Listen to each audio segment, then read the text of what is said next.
खेड तालुक्यातील खराबवाडी येथील सारा सिटी रस्त्यावरील ऐश्वर्या हॉटेलमध्ये 2 आचाऱ्यांमध्ये झालेल्या किरकोळ वादातून एकानं दुसऱ्याच्या गळ्यावर चाकूने सपासप वार केले। यात विजय पांचाळे याचा मृत्यू झाला। ही घटना 7 फेब्रुवारीला घडली। या प्रकरणी आरोपी उदय प्रकाश गिरी या आरोपीला गुन्हे शाखा युनिट 3च्या पथकाने अटक केली।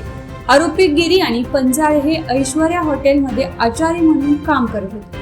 तसेच दोघेही हॉटेलमधील टेरेसच्या रूम मध्ये एकत्र राहत होते। त्यांच्यात किरकोळ वाद झाला।